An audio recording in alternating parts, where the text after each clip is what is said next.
Olá pessoal, sejam todos bem-vindos aí à nossa segunda aula do curso de Números e Funções Reais, né? Hoje nós vamos falar a respeito do nosso primeiro conjunto, né? O primeiro grande conjunto, que são os números naturais. Mas, antes de falar nesse conjunto, é interessante falar um pouquinho sobre a filosofia da matemática, tá? E aí, assim, eu vou pedir licença para você, porque falar sobre filosofia da matemática é um pouquinho tenso para mim. Eu não me sinto muito confortável a esse respeito. Eu vou pedir que vocês leiam o que o livro-texto ele traz lá. Ele traz, acho que são 2 páginas de conteúdo a esse respeito. E aí eu acho que vale a pena dar uma olhada lá. O Elon ele fala umas coisas bacanas e tal. E eu, por minha vez, eu vou fazer o seguinte, eu vou trazer aqui uma parte de um texto de Rousseau, né, um livro sobre filosofia da matemática, e uma parte que foi importante para mim, tá certo? E eu acredito que possa ser importante para vocês também. Houve um momento na minha vida de estudante de matemática que eu quis desistir, porque tinha certas coisas que não faziam sentido para mim, sabe assim, o porquê de se provar certas coisas, né? É, tinha coisas que eram muito óbvias e para mim eu achava que aquilo não tinha necessidade de, né? Tem momentos no curso que a gente prova que 1 mais 1 é 2, né? E aí foi quando, por uma sorte da vida, eu me deparei com esse livro e foi justamente nesse momento. Eu nunca li o livro todo. Na verdade, isso que eu vou colocar aqui para vocês está na primeira página do primeiro capítulo. E aí foi assim, o que me abriu a mente e me fez esclarecer, me fez entender o porquê de certos estudos que há em matemática. Tá certo? Então ele diz o seguinte, olha, a matemática ela pode ser pensada em 2 direções que são opostas uma da outra, tá certo? Uma dessas direções, que é a que a gente está mais acostumado, e é a que você aí, como professor de ensino médio e ensino básico, ensina para os seus alunos, é aquela construtivista, onde você estabelece um ponto de partida e a partir desse ponto você vai deduzindo coisas no sentido crescente. Então você vai construindo mais e construindo mais e construindo mais, tá certo? Esse é um dos sentidos, né? Uma das direções em que a matemática está posta, em que ela trabalha, mas ele não é o único. Existe um outro que é no sentido oposto, tá certo? E aí, esse aí é o que a gente estuda na matemática. Aí, assim, qual é a ideia desse tipo de estudo? É assim, quais seriam as bases, ou melhor ainda, qual seria a base? Será que existe uma base sobre a qual eu possa construir toda a matemática? Ou seja, será que existe um ponto de partida onde eu possa fincar aqui meus pés e a partir daqui eu construo tudo que se sabe, matematicamente falando? Tá certo? Então, esse tipo de estudo, ele pega certas bases e põe ela em dúvida. E aí ele tenta construir uma base anterior àquela base.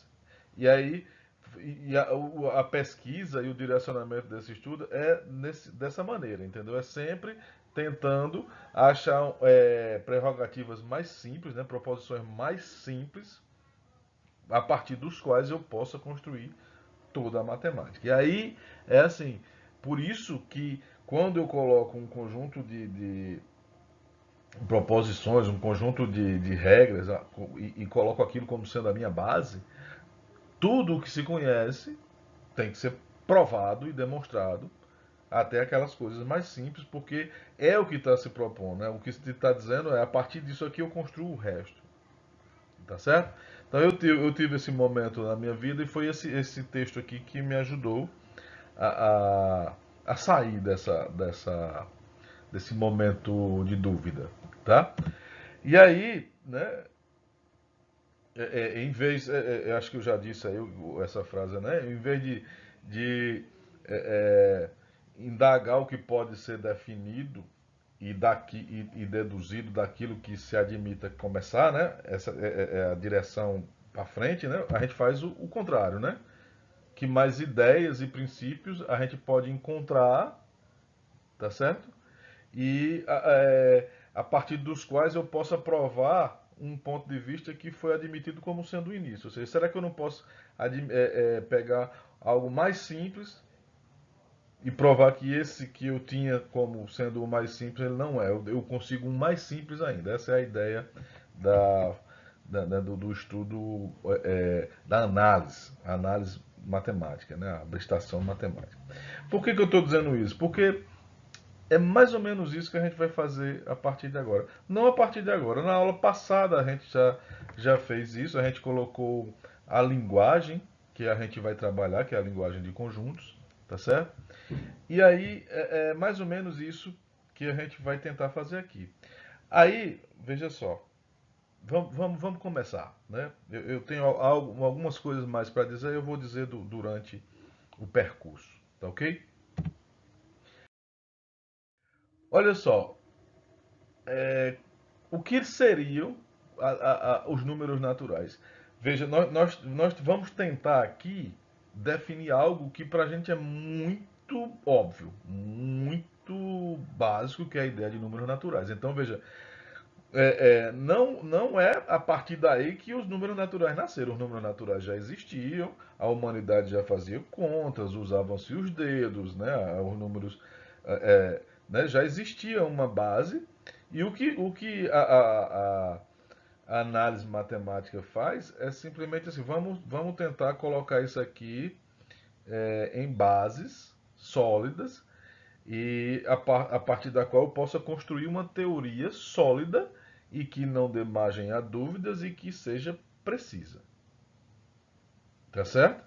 E aí, um camarada chamado Peano, ele disse, olha, a gente consegue caracterizar e formular os números naturais que a gente já conhece da seguinte maneira. Então, eu vou colocar aqui o que são os axiomas de Peano, tá bom?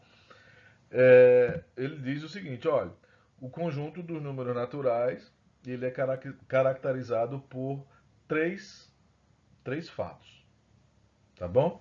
Primeiro fato, existe uma função injetiva, que eu vou chamar de S, tá bom?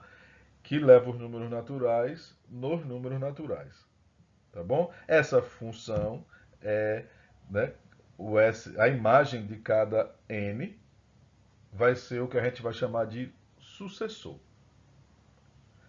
Eu tenho algumas coisas para dizer. Deixa eu colocar agora o segundo axioma, tá? O segundo axioma diz o seguinte: olha, existe um elemento que é único. Esse elemento eu vou chamar ele de 1, tá bom?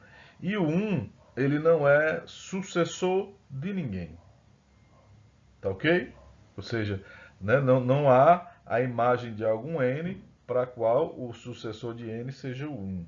Tá? Ou seja, o 1 é o primeiro elemento.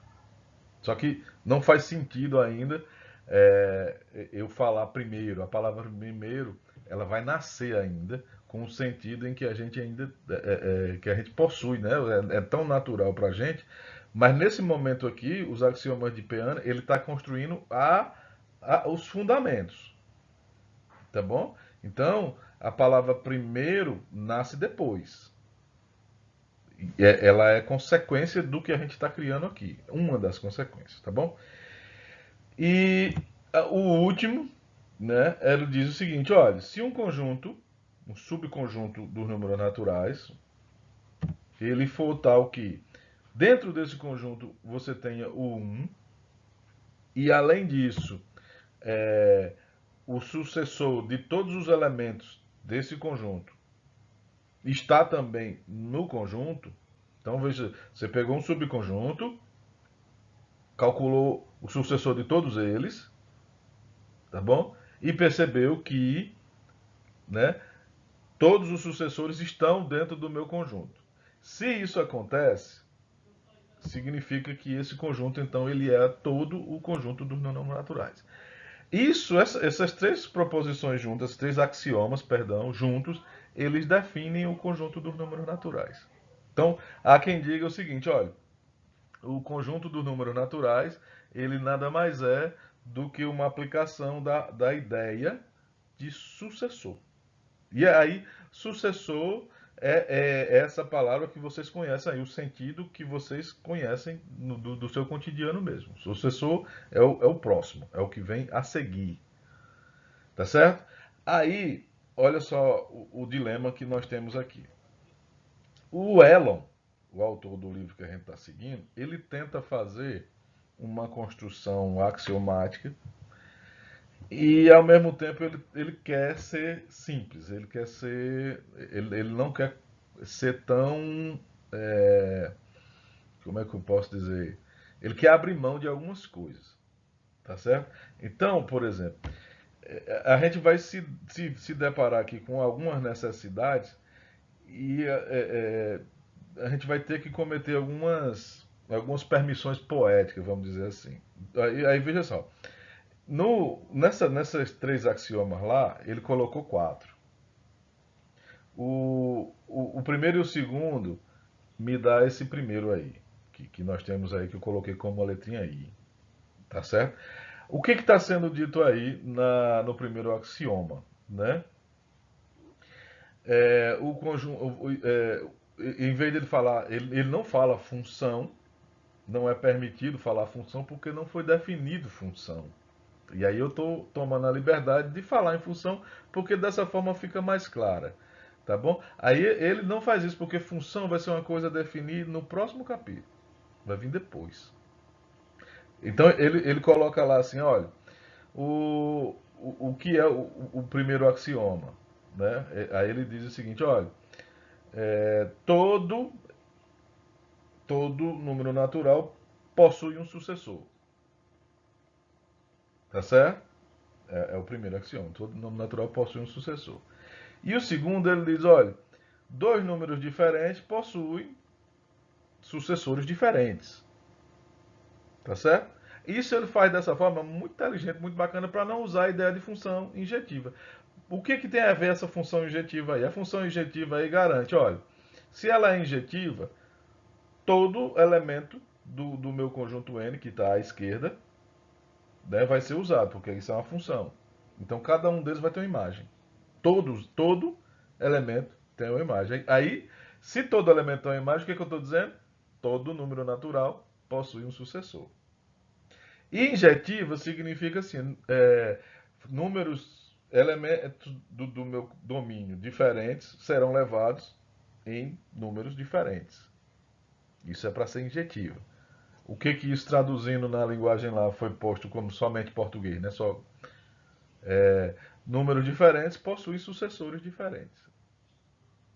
Tá certo? Então, veja, ele evitou falar de função, porque teria que ter construído a ideia de função antes. E isso, quando você vai estudar a teoria de conjuntos, é a maneira natural, é essa.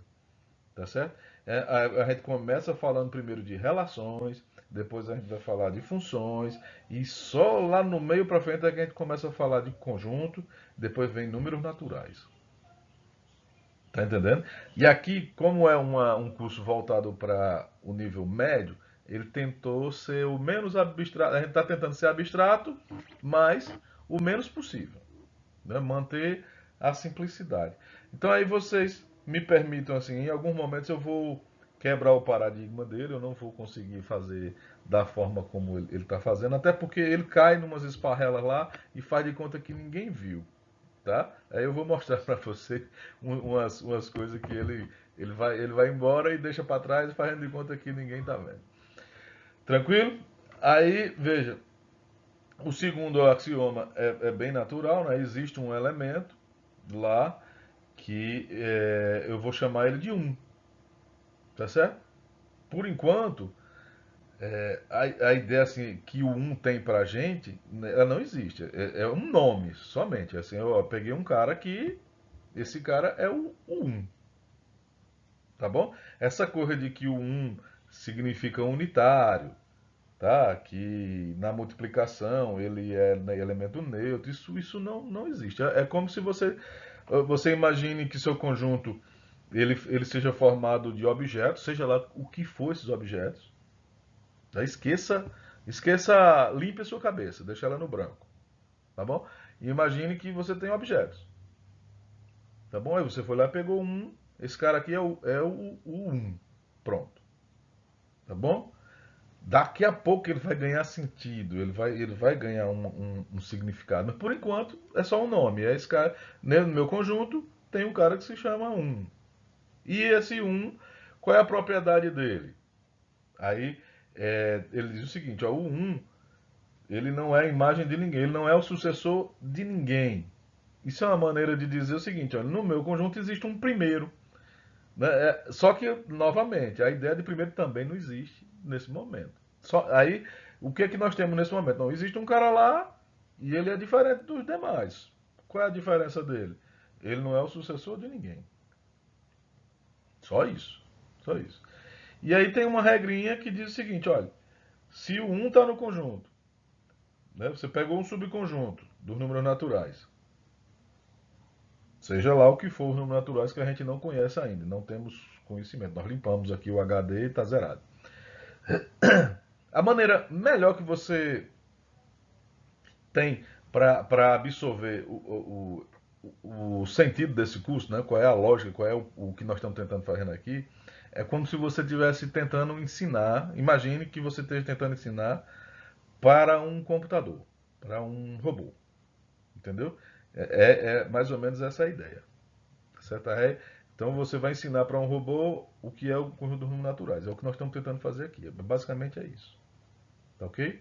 Então veja, tem o primeiro axioma, tem o segundo axioma, agora tem o terceiro. O que, é que diz o terceiro? Se você pegar um conjunto, um subconjunto, nesse subconjunto está lá o 1, que é o cara que tem a característica especial lá do segundo axioma. Tá bom? E esse conjunto possui uma qualidade. Qual é a qualidade?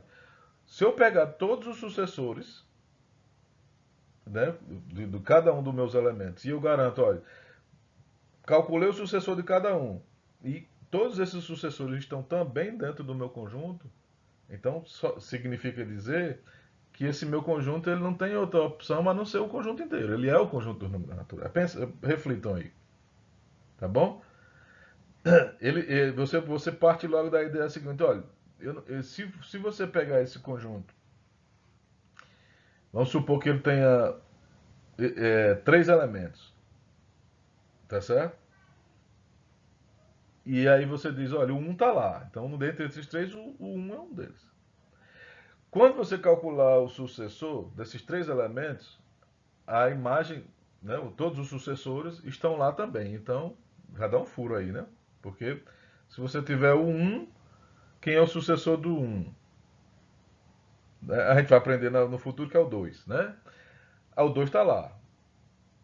Aí o sucessor do 2, quem é? O 3. Então o 3 está lá. E o sucessor do 3, quem é? O 4. E o 4 está lá também. Então, todo mundo está lá. Então, esse X não tem outra alternativa, ele é o conjunto dos naturais completo. Não é bacana?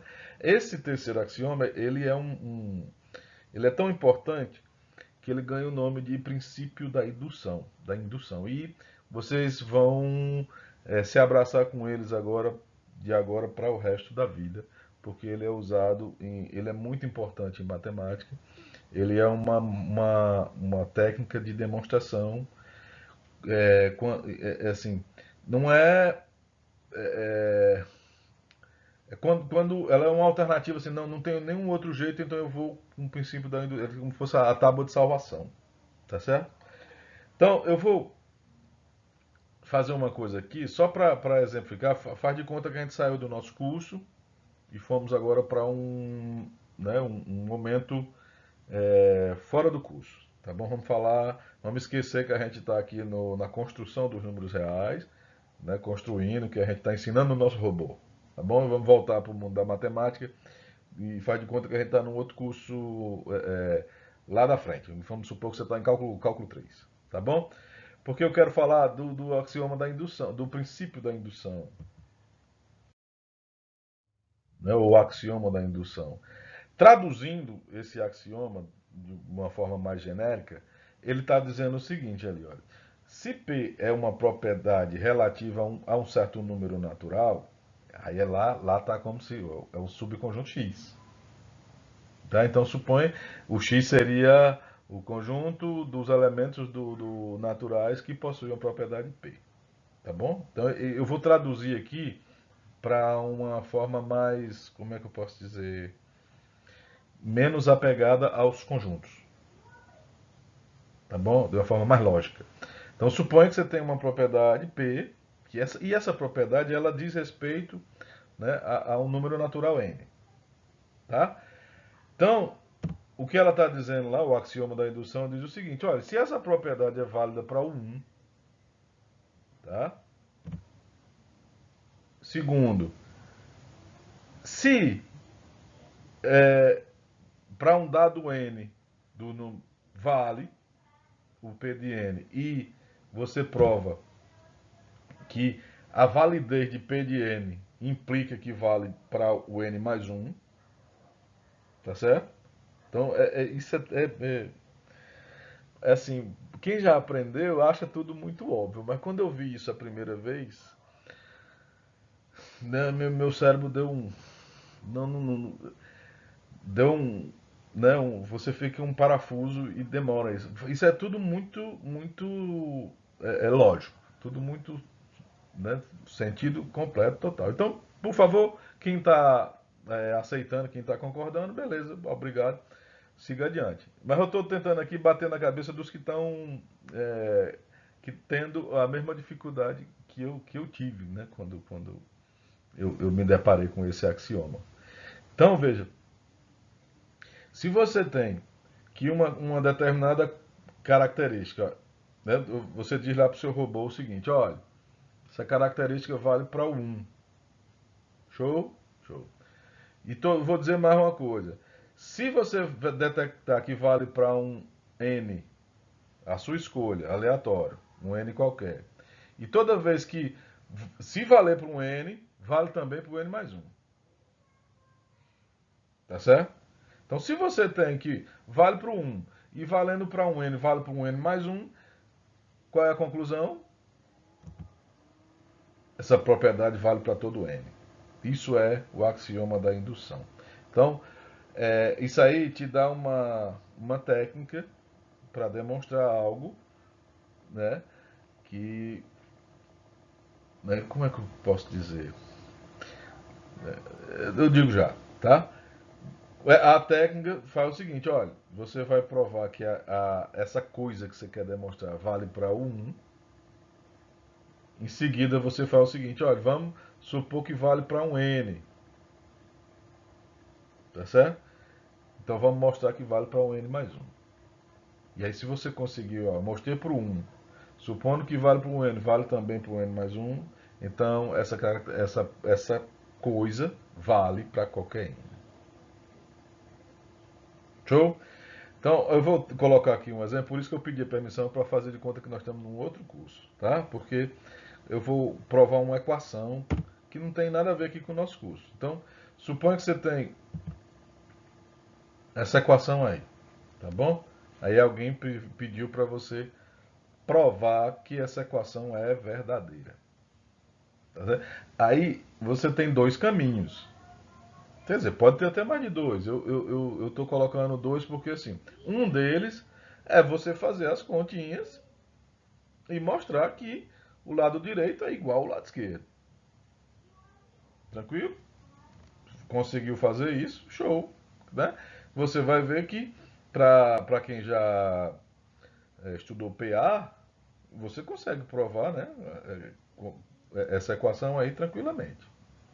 Dá para demonstrar lá fazendo as continhas, né, e chega que ela é verdadeira. Mas vamos supor assim, não, eu não sei demonstrar essa equação aí. E aí você vai, a outra maneira é usando indução, tá bom? Aí, qual é o problema da indução, a meu ver, sabe? O problema da indução é o seguinte, você já precisa suspeitar que a equação é verdadeira. Então, essa equação ela já vem deduzida de algum lugar, tá? E você só não sabe se ela é verdadeira ou falsa. Você não consegue deduzir ela. Então, tá claro isso?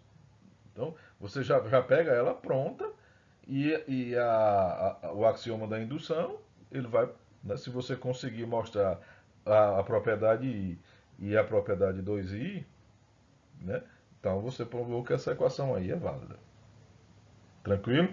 O problema é assim, se não for válida, você pode passar um tempo enorme achando que você que não está sabendo usar o axioma da indução. Tá entendendo? Não consegui porque eu não estou sendo inteligente o suficiente para provar que é. E de repente a equação não é válida.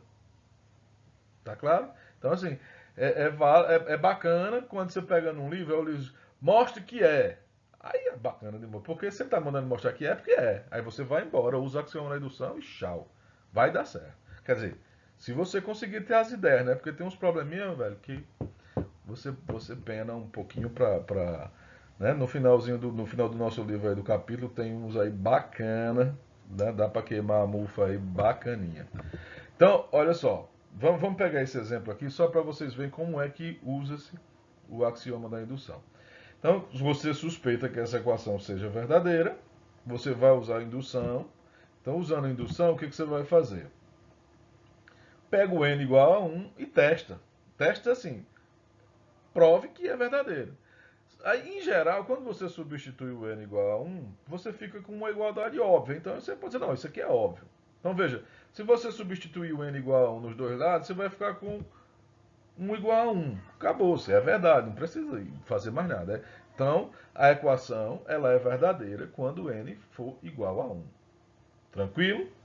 Aí, próximo passo. Próximo passo é, eu vou supor que ela é válida para um n. Aí a parte que me dava um nó na cabeça é o seguinte, na minha época, né? A questão da maturidade. Se eu estou supondo que vale para um n, por que eu vou provar que vale para um n? Porque a conclusão no final é que assim, vale para qualquer n, né? Aí eu dava um nó na minha cabeça justamente isso, assim. Mas no meio do caminho eu supus que valia para um n. Aí lá no final eu vou concluir que vale para todo n. Não fica assim, na minha cabeça. Só que você tá fazendo o seguinte, olha, é uma suposição temporária. Suponha que vale para n e essa suposição sua, ela tem uma finalidade. Qual é? Valendo para n, você vai usar essa informação e provar que vale para n mais um.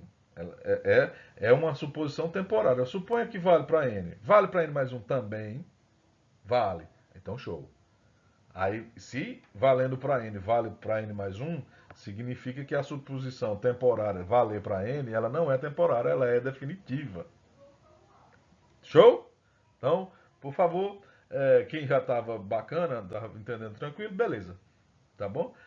Quem tinha esse conflito aí, essa foi a minha contribuição no sentido de tentar ajudar a desfazer.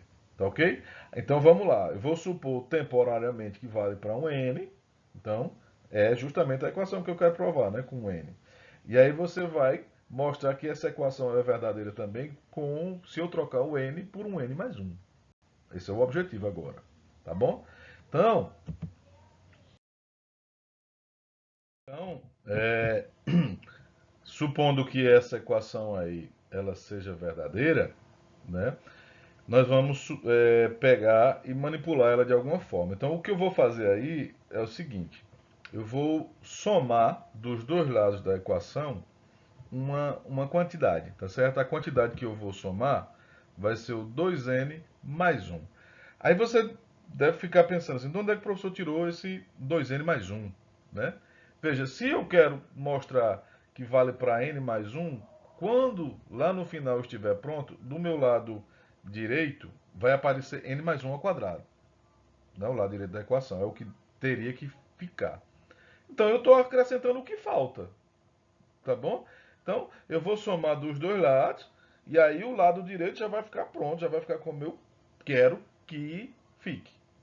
E aí, veja, eu vou ver se do lado esquerdo acontece também o que eu gostaria que desse. Aí, se acontecer dos dois lados, foi tranquilo. O que eu precisei fazer para alcançar a equação que eu quero demonstrar foi somente somar né, essa quantidade dos dois lados. Isso é um caso simples que foi pego de propósito aqui só para dar um exemplo bacaninha para vocês e fácil para minha vida. Mas em geral, a trabalheira que dá para você chegar na equação verdadeira com o n mais um é novelinha, viu, camarada? Então veja, acrescentando 2n mais um dos dois lados, aí você observa que, né, do lado esquerdo, 2n mais um é a mesma coisa que 2 vezes n mais um menos um, que é o termo que está faltando. E n ao quadrado mais 2n mais um é a mesma coisa que n mais 1 ao quadrado. Então, veja, se você olhar essa equação que está aí na sua tela, é a equação anterior, trocando n por n mais 1. Ou seja, ela é verdadeira também. Olha, vocês devem estar se perguntando aí, o professor falou que a gente, ele está usando o implica aí, e ele falou que uma coisa, né, provou só a ida, tinha que provar sua volta. Isso continua sendo verdade, tá bom? Então, o correto agora é você observar o seguinte, olha, siga os passos voltando para ver se essa equação que está aí no final implica a do meio e a do meio implica a primeira. E aí você vai ver que vale e aí é um sim, somente sim, sim. Tá bom?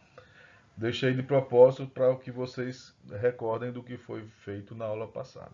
Pronto. Aí eu não faça do jeito que eu estou fazendo aqui o finalzinho, né? Você tem que escrever aí, ó, eu não escrevi. Qual é a conclusão? Olha, uma vez que valeu, dado a suposição temporária para n, eu consegui provar que a equação vale para n mais 1 também, significa, portanto, que a equação ela é de fato verdadeira para todo n, e isso não é mais temporário, é definitivo, tá bom? Não precisa escrever no texto lá, não é temporário, é definitivo. Isso é só uma maneira que eu achei de explicar para vocês, tá bom? Mas aí você vai ter que dizer, olha, está aprovada aqui a equação, ela é verdadeira para todo n dos números naturais. Tranquilo? Sigamos adiante. Aí agora nós vamos voltar para o nosso mundo lá da construção dos números naturais, né? E aí, veja, os números naturais, né? Eles nascem com o carro andando, né? Assim, eles nascem de uma necessidade natural dos seres humanos e coisa e tal. E o que nós estamos fazendo aqui é colocar no papel uma coisa que já existia e tentar formular as bases, né? Dar os fundamentos, tentar colocar aí numa base sólida aquilo que já existia. Então, os símbolos, né? Veio uma coisa que é revolucionária para a gente, é o sistema de numeração decimal, o sistema decimal, que ele atribui um nome para cada um dos elementos do conjunto dos números naturais, e isso de uma maneira incrível, né? Incrivelmente simples, né? Ele vai usar somente esses símbolos aí, né? Que vai de 0 até o 9, 0, 1, 2, 3, 4, 5, 6, 7, 8 e 9. E aí ele consegue dar nome para todos os elementos do conjunto. Isso eu vejo assim, para mim, com a maturidade de hoje, eu consigo entender. Mas assim, se você falasse para um aluno falasse para mim quando eu estava no segundo grau, seria difícil de entender.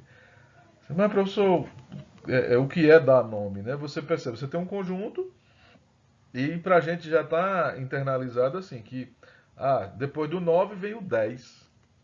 E você já entendeu assim que 0 é 10, né? Aí depois do 10 vem o 11, né? E um com um na frente do outro, né? É um 11. E você não, na época eu não percebia, mas assim, hoje você entender assim, olha, você tem um conjunto, nesse conjunto tem infinitos elementos e cada elemento tem um nome. Já pensou? Né? É nome pra caramba, né? Então, todos esses nomes, eles na verdade são construídos a partir desses símbolozinhos aí. Né? É uma ideia bem bacana, né? Que se chama sistema de numeração decimal. E vocês todos já devem ter dado aula a esse respeito, né? Em algum momento aí para os seus alunos. Tá ok? E aí o conjunto dos números naturais, né? Ele pode ser visto, deveria ser visto, né? Como uma sequência de objetos que, em princípio, eles são desprovidos de valor, tá bom? E o que esse conjunto tem? Veja, da forma como o piano colocou, ele tem um elemento lá, que a gente chama 1, ele vai ser posto assim no primeiro da fila, dessa sequência, e aí vem o seu sucessor. Todo mundo tem sucessor, somente ele que não tem, perdão, ele que não é sucessor de ninguém. Portanto, a brincadeira começa com ele. E há quem diga que os números naturais, na verdade, o números naturais, ele seria o 1 e a operação sucessor, a função sucessor. O conjunto dos números naturais é essas duas coisas juntas. Nada mais do que isso. Faz todo sentido. Tá bom? E aí, veja, cada um desses objetos ele possui um lugar nessa fila. Então, o conjunto dos números naturais ele poderia ser visto somente como isso. É uma fila de objetos. Um atrás do outro, um atrás do outro, um atrás do outro, um atrás do outro. E vai indefinidamente para toda a vida. Tá certo? E aí, esse lugar na sequência, ele me traz a noção de ordem. E aí nasce, né? Se você tem a ideia de sequência e sucessor, quem vem depois, o que vem depois do depois, o que vem depois do depois do depois. Então nasce a ideia de ordem. E com isso, né, a partir dos números naturais, vem a ideia de números ordinais. Tá certo? Ou seja, a ideia de primeiro, segundo, terceiro, quarto, quinto, nasce após nascer os números naturais. E isso tendo em vista que os números naturais eles podem ser vistos como uma sequência, uma fila de objetos. Tá ok?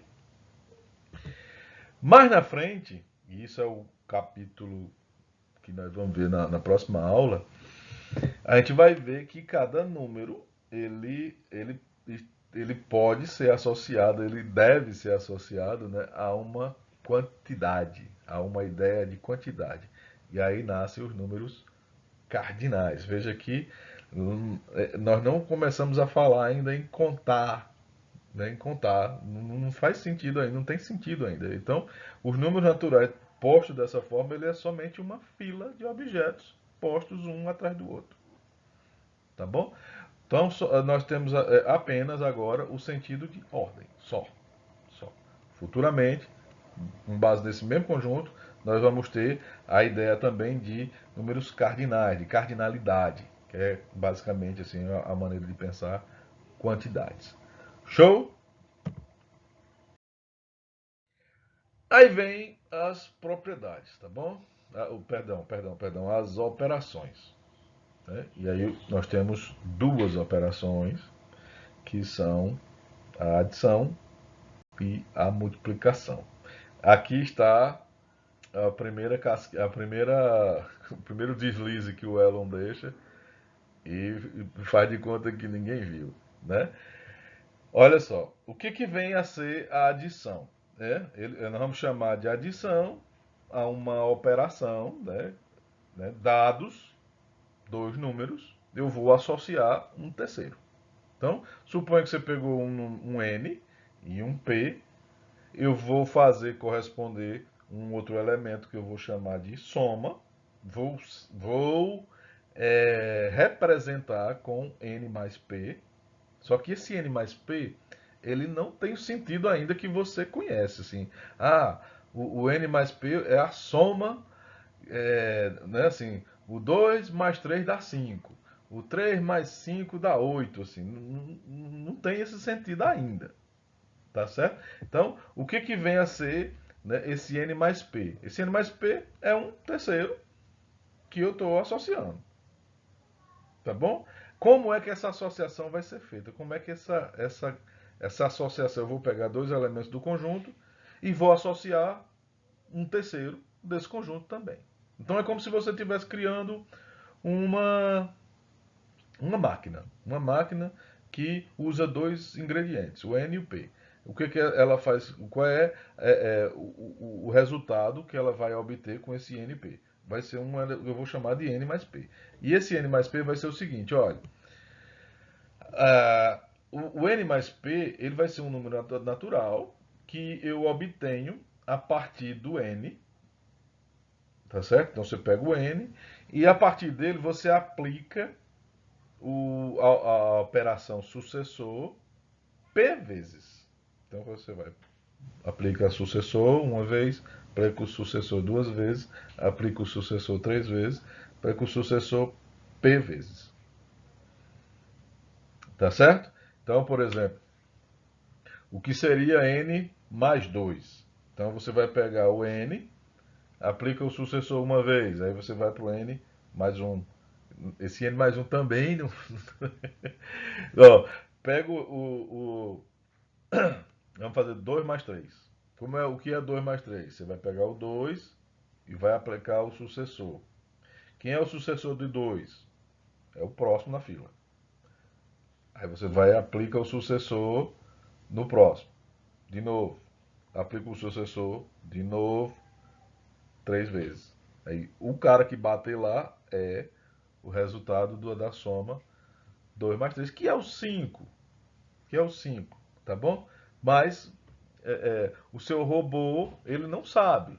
Ele não sabe assim, depois do 1 vem o 2, depois do 2 vem o 3, depois. Essa construção aqui é que vai fazer você saber assim, olha, depois do 1 vem o 2, depois do 2 vem o 3, depois do 3 vem o 4, tá certo? E de forma, vamos dizer assim, semelhante, a gente define a multiplicação. O que, que vem a ser a multiplicação? N por P. Né? A multiplicação vai ter como resultado uma coisa que a gente vai chamar de produto. A gente vai representar por um N pontinho P ou somente NP, né? Fica subentendido. É um número natural também. E esse número natural, ele vai ser a soma, tá certo? Do P parcelas iguais a N. Tá bom? Qual é a casca de banana aí? Qual é a casca de banana não? Qual é a escorregada do Elon que ele deixou aí?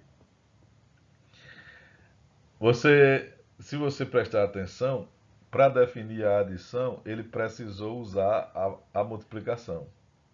Leia lá na definição, você vai encontrar para definir a adição, ele precisou usar a palavra vezes.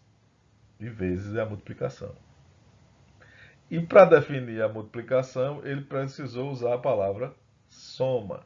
Ficou aí, né, a galinha e o ovo, né, um olhando para o outro aí, né?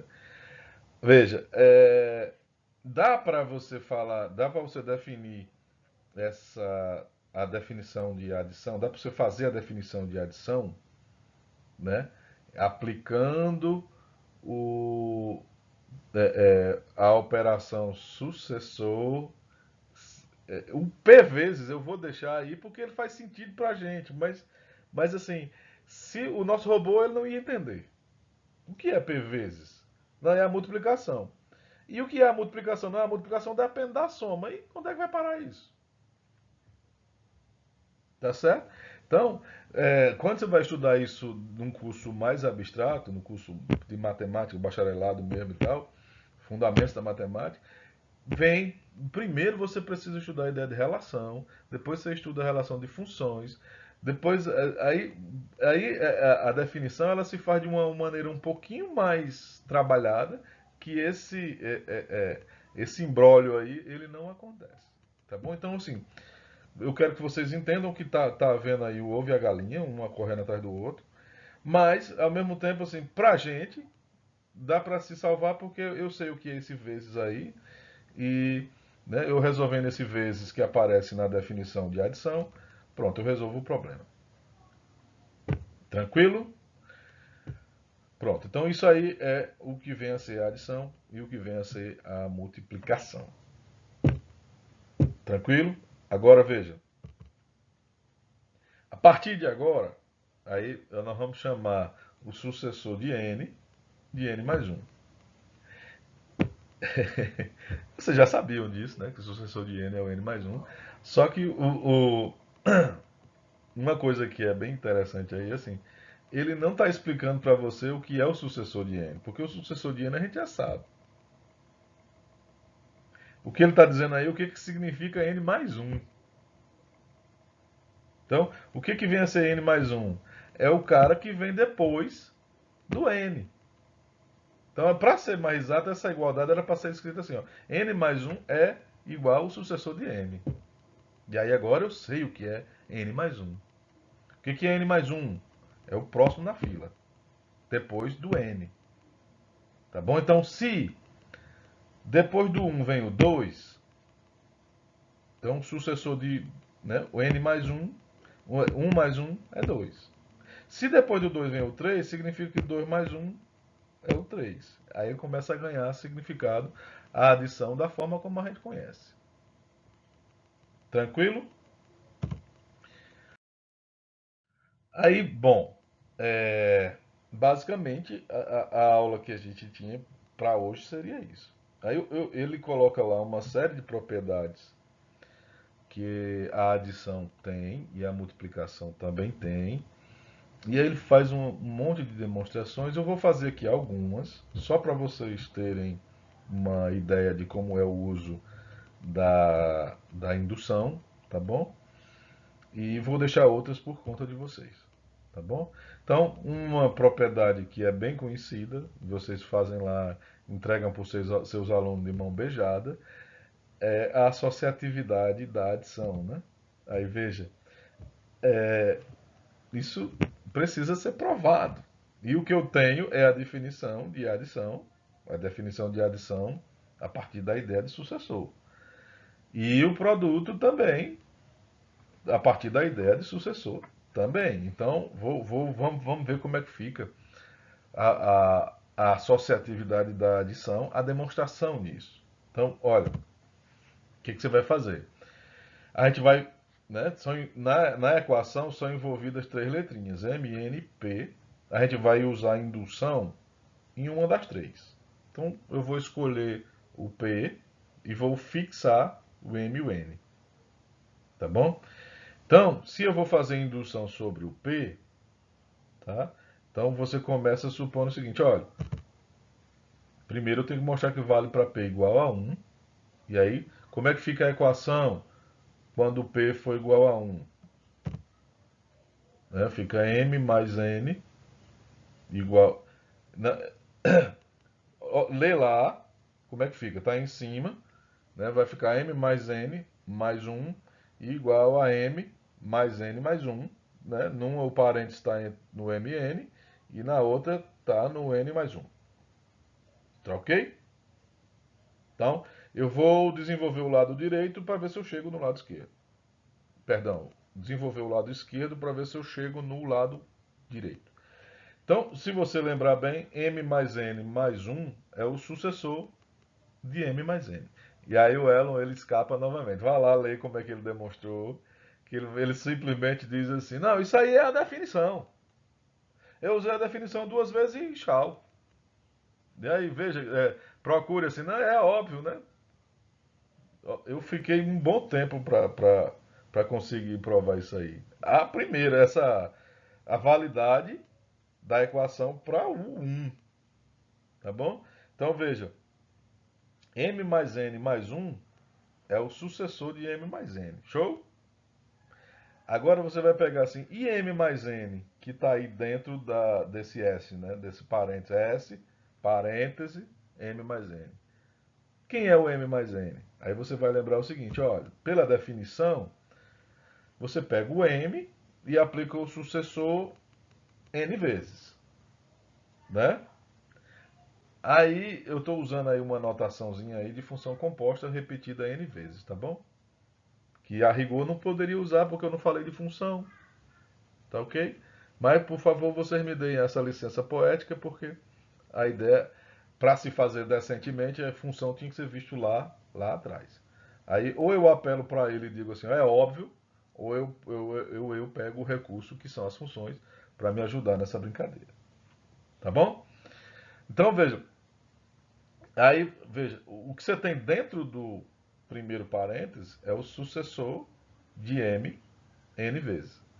Aí se você olhar para essa última expressão que tem aí, você vai entender o seguinte, olha, você pegou o m e aplicou o sucessor n vezes. E depois, no resultado, você veio e aplicou o sucessor mais uma vez. Significa que, ao final da conta, você aplicou o sucessor n mais uma vez. E o sucessor, né, n mais uma vez em m é m mais o n mais 1. Então veja que isso aí resulta na equação, né, se você pegar o lado esquerdo, lá em cima, lado direito aqui embaixo, é justamente a equação que eu queria demonstrar verdadeira para P igual a 1. Então, show! Você vai supor agora que vale para um P qualquer dos números naturais. Veja, é aquela que eu disse, é a suposição temporária.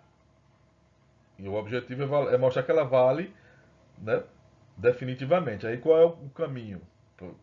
Usando indução. Ela, no momento, ela vai ser temporária e seu objetivo é usar ela para provar que vale para um P mais 1.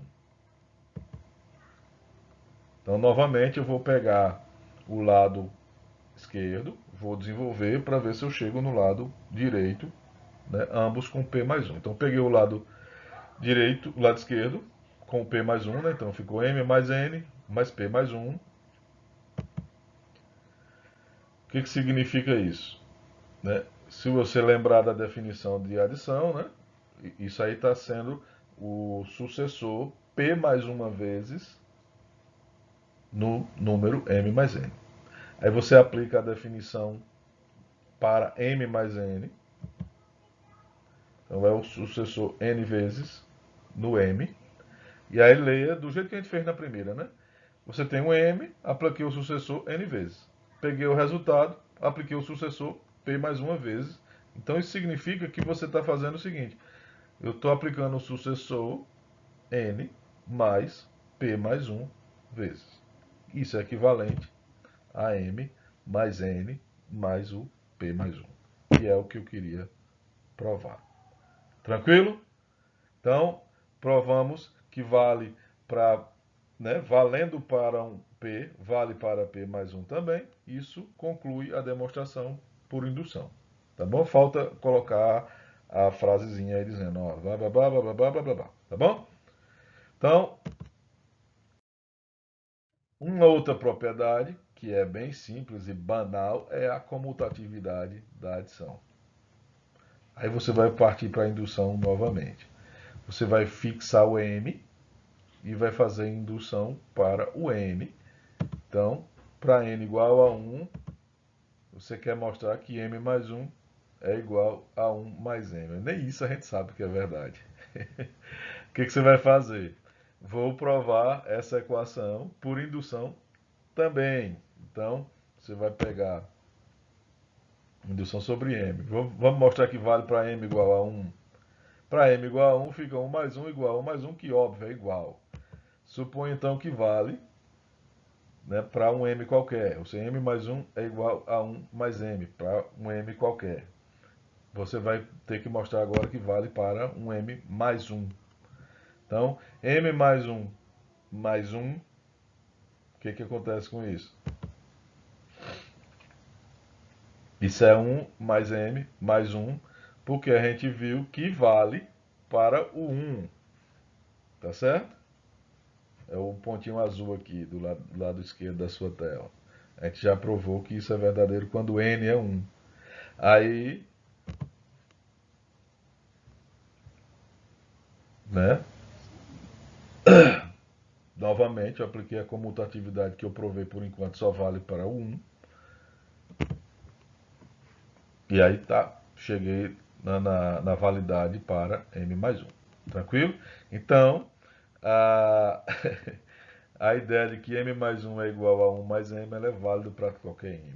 Volta para a indução inicial.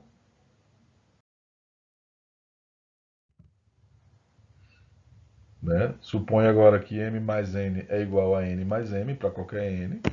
Vamos mostrar que vale para n mais 1 também. Aí, isso aí é o m mais n mais 1. Isso vem da validade para o 1. Né?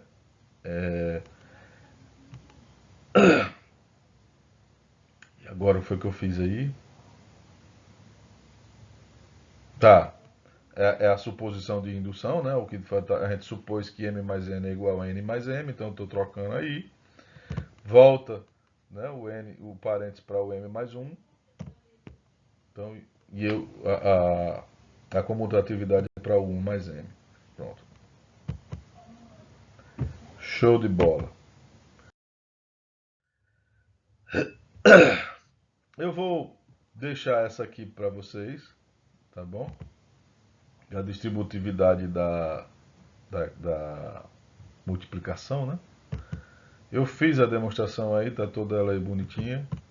Eu vou adiantar aqui alguns passos, tá?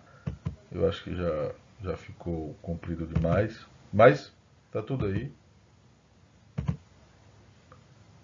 Aí devagarzinho.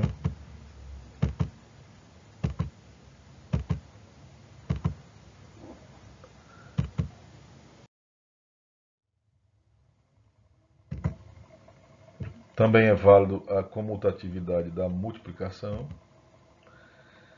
Essas aqui eu vou só enunciar rapidamente para, né, tem todas as demonstrações feitas lá no livro, vocês veem lá. Então, a multiplicação ela é comutativa. Vale a lei do corte para adição, que é assim, se você tem numa equação, né, dois valores iguais, você pode cortar. Se m for menor do que n e n for menor que p, então m é menor que p. Isso aí é a transitividade da relação de ordem. E dados m e n nos números naturais, né, existem três possibilidades para esses números. Ou m é menor que n, ou m é igual a n, ou m é maior do que n. Isso é muito óbvio para a gente, mas assim, até isso precisa ser provado. Isso aí se chama tricotomia. Né? Quando eu vi esse nome a primeira vez, me lembrou muito a ideia de fazer tricô, né? Mas assim, a ideia, essa tricotomia é porque só existem três opções, né? Ou um é menor, ou ele é menor, ou ele é maior, ou ele é igual. Tá bom? Seguindo adiante, né? Aí a lei do corte para perdão, a monotonicidade, tá bom? Ou seja, se m for menor que n e você somar uma quantidade qualquer, tá? A relação de desigualdade ela permanece. Eu quero que vocês tomem, como é que se diz?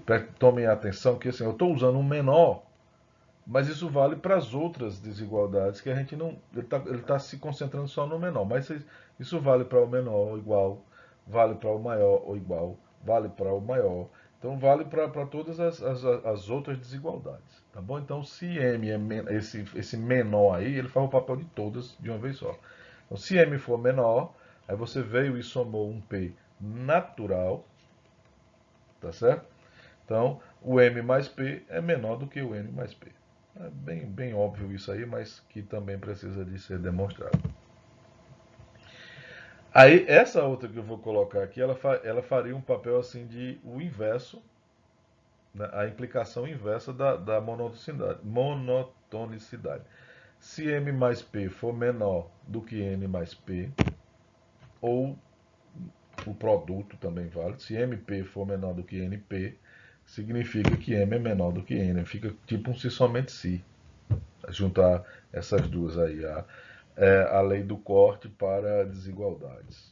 Tá bom? Então, lei do corte para desigualdades e a monotonicidade é uma. Eu vejo como um se somente se, né? Vocês me corrijam isso se eu estiver errado. Tranquilo? E aí uma proposição que é bem óbvia, que precisa ser demonstrada também. A demonstração é bem curtinha lá, não vou fazer, vocês vejam lá. Se você tem um número natural, não existe ninguém entre n e n mais 1. Ou seja, quando você passa do 2 para o 3, entre o 2 e o 3 não tem nada. Do 3 para o 4 também não tem nada. É uma maneira de dizer assim, o conjunto dos números naturais ele é discreto, né? É uma ideia que assim, somente vai ganhar sentido quando a gente conhecer os números reais, porque né, já os números reais, se você pegar entre dois números reais, sempre tem um no meio. Pode ser tão próximo quanto você queira. Tá bom? É o contraponto aos números naturais. Então, aí, quando isso acontece, é o que a gente chama assim, de haver é um conjunto denso. Essa palavra é tão ruim de engolir. Era para dizer assim, há uma continuidade entre os números. Mas a palavra continuidade ela tem outro sentido. Tá? É um conjunto denso, os números reais. E o conjunto dos números naturais ele é discreto.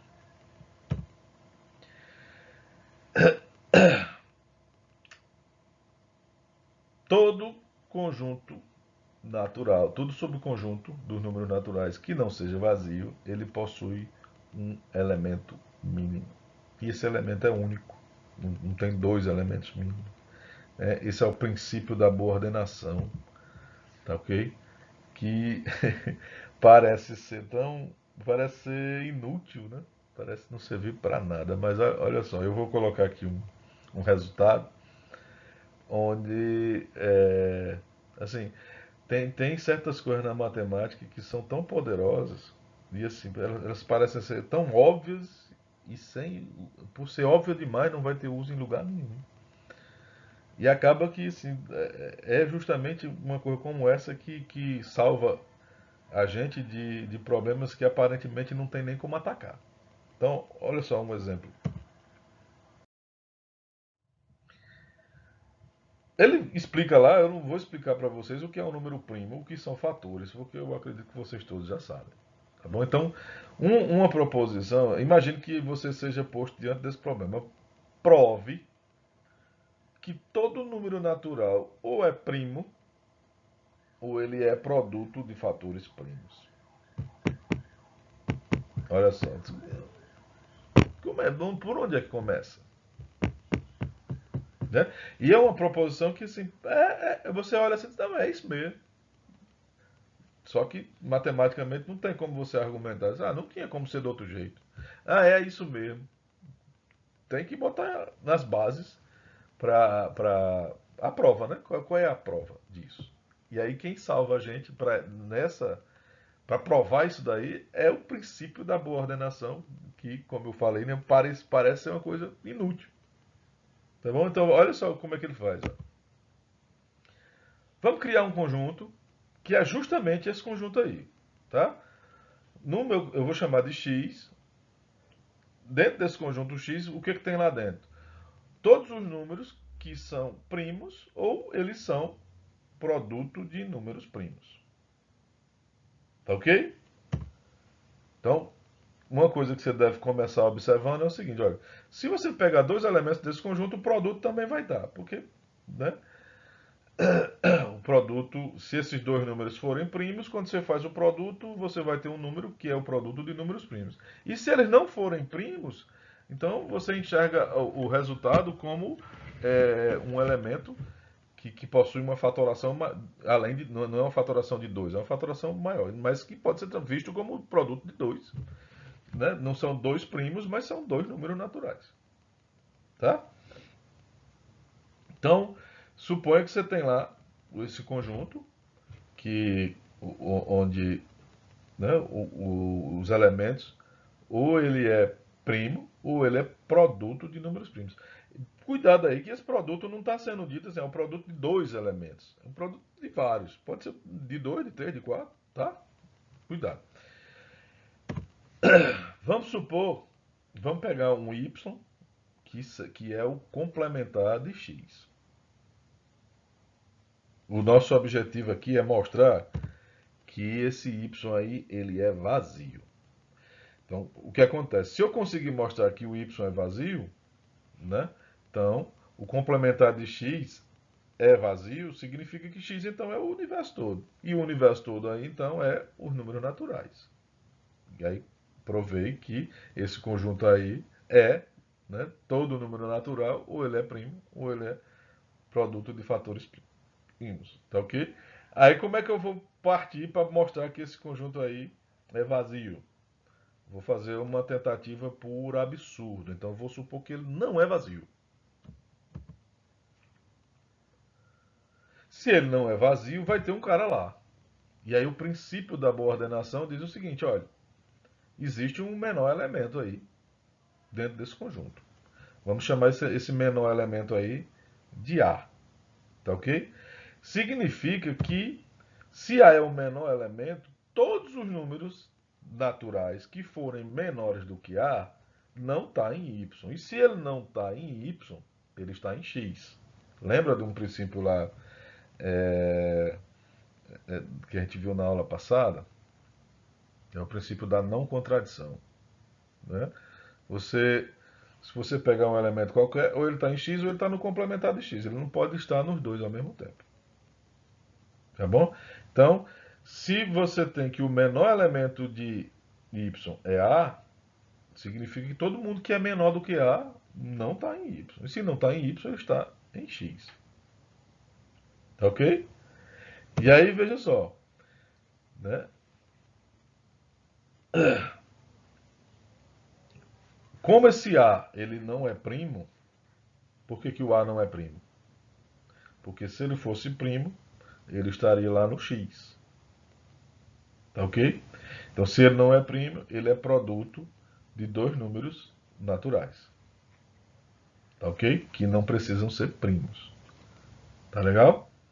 Só que, se A é o produto de M e N, significa que M e N são menores do que A. E aí, qual é a conclusão? Você tem que A é o produto de M e N, né, menores do que A. Então, esse M está em X.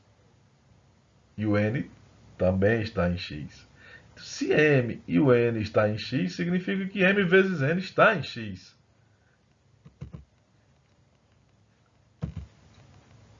Se M vezes N está em X, significa que o A está em X. O que é uma contradição, né? Porque o A está no Y. E o A não pode ao mesmo tempo estar no X e no Y. Porque um é complementar do outro. Então, significa dizer que não tem ninguém dentro do conjunto Y. A hipótese dele não ser vazia está errada. Ou seja, o Y é vazio, e se o Y é vazio, significa que o X é o conjunto dos números naturais.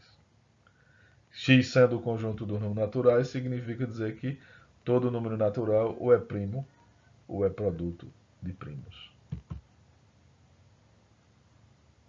Tranquilo? Bacana. Bom, por hoje era só, beleza? Eu vou deixar aqui os exercícios que eu escolhi lá da. Um comentário assim, eu senti que foi interação zero, né? Vou falar como um amigo meu me diz, né? Essas aulas são aulas para ninguém assistir. E a impressão que eu tenho é que ninguém assistiu, tá ok?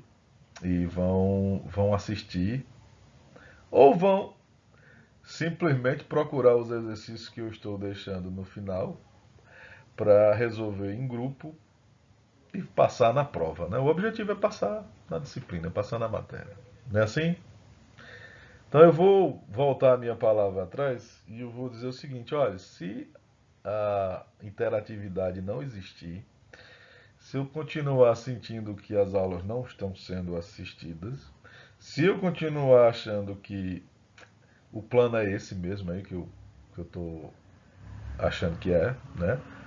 Vou catar os exercícios, vou resolver e vou fazer a prova. Então aí eu vou voltar a minha palavra atrás e aí eu vou fazer outra prova de outra forma. Tá claro? Então, fica aí a dica, né? Mais interação, tá? Assistam as aulas. Eu estou de olho lá no YouTube, o YouTube mostra lá, ele diz quantas pessoas assistiram, tá ok? Não estou querendo que assistam às aulas para minha vaidade, né? É um curso que está sendo feito de forma remota e vocês teriam que assistir a aula. Então é a presença de vocês. Então assistam às aulas, né? Uma, eu acho que assim, por melhor que seja a aula, sempre rolam as dúvidas, rolam os comentários. Então comenta lá, tá? Fala alguma coisa, tá ok? Se essa interatividade nela não rolar, ela não existir, então a ideia, a proposta inicial de uma prova baseada só nesses exercícios que eu estou colocando aqui, ela vai ser retirada e eu vou fazer uma outra prova mais gostosa. Beleza? Fiquem todos com Jesus e até a próxima.